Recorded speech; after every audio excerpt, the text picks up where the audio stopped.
gente consegue perceber quando um cachorro está chorando, sim ou não? Só que a gente sempre tenta traduzir isso de uma outra maneira, linguisticamente falando. A gente vai crescendo e a gente vai aprendendo a quê? A substituir o choro pela linguagem verbal. Sim ou não?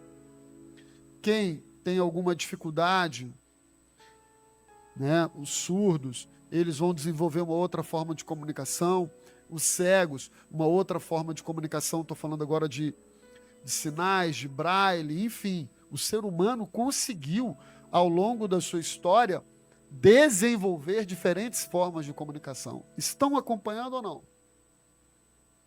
Mas qual é a forma primária de comunicação do ser humano? A que começa a sua existência?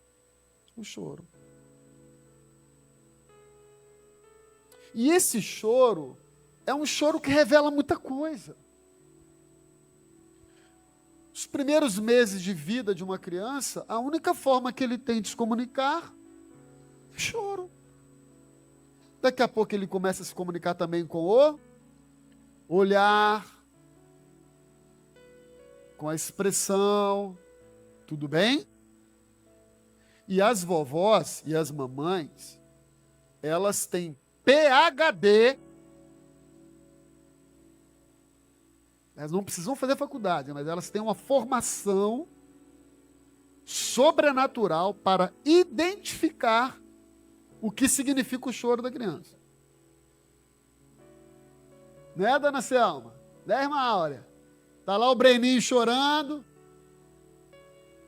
Aí o maridão fala, esse menino está com fome. Aí ele fala, não, é cólica. Aí quando o maridão fala, é cólica, não, é fome. Não, é dor de barriga. Não é, isso é pirraça mesmo. Ou seja, as mulheres receberam, Wagner, um dom de traduzir o choro da criança. A gente não. A gente que é homem, não. No geral, a gente acha tudo que é pirraça mesmo. Nada, isso é pirraça. Não, tá com dor no pé, tá com dor na unha, tá com dor na barriga, tá com dor no ouvido, tá com fome, tá com sede, teve um pesadelo. Muito bem. Não sei se você percebeu, eu estou preparando um terreno para você entender o que eu vou semear na tua vida aqui hoje.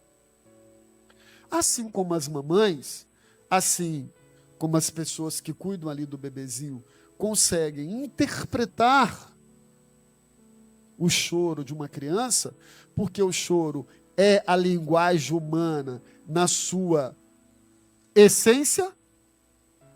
Depois é que, em detrimento de questões regionais, culturais, etários, familiares, ele vai aprender um idioma.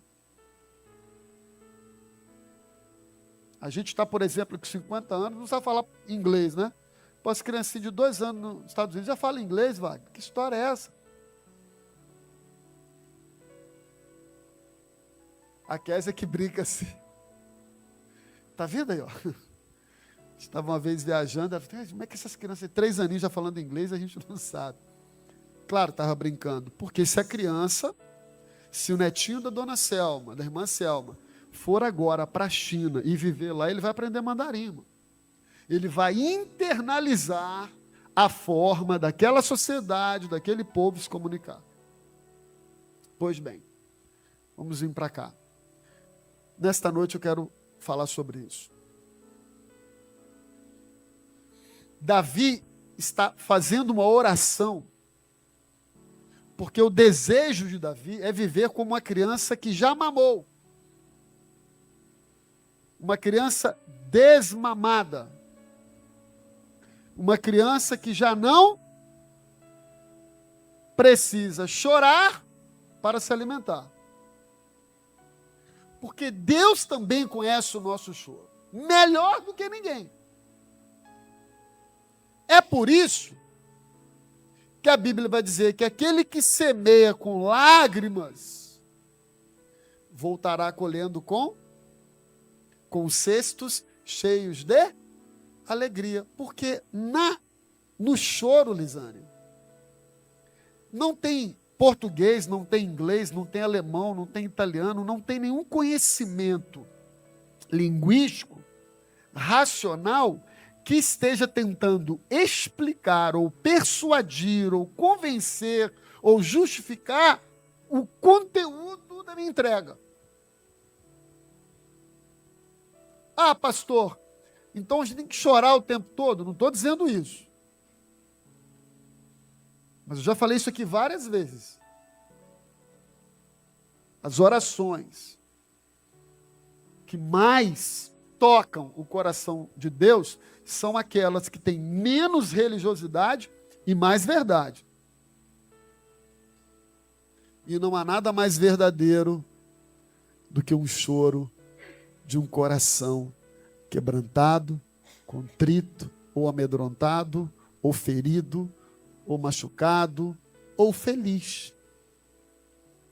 Quem está entendendo o que eu estou dizendo aqui? As nossas maiores emoções, sejam boas, sejam ruins, nós, seres humanos, e até os bichos, traduzem com choro. Quando, Sandro, nós estamos no mais ápice, no nível mais elevado dos nossos sentimentos, repito, sejam eles bons, sejam eles ruins, esses sentimentos são traduzidos por choro.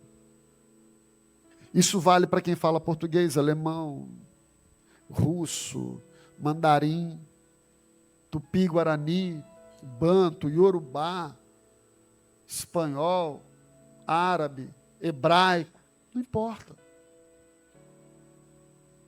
Às vezes nós estamos tentando elaborar uma oração que tenha todos os requisitos, Lico, técnicos, teológicos, rotineiros, religiosos dentro da igreja, como se esse tipo de oração é que fosse a oração ouvida por Deus.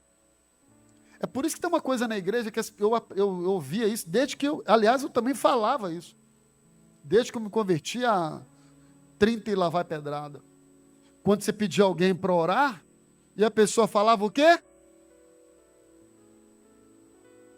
Pede um novo convertido para orar. Teoricamente ele vai falar o quê? Eu gosto assim, quando a igreja está ligada. Não sei orar, não. Quando alguém diz que não sabe orar, pressupõe então que existe uma maneira que se sabe. Então, se eu não sei orar, então tem uma forma de orar, que eu não sei. E isso é errado. Não existe não sei orar. A pessoa pode dizer o seguinte, olha, eu não sei orar nesse modelo de vocês aí. Senhor, porque nesta noite, aleluia, glória a Deus, doravante ou teu poder, Senhor. De repente, nesse formato, a gente não sabe. Agora, orar é conversar.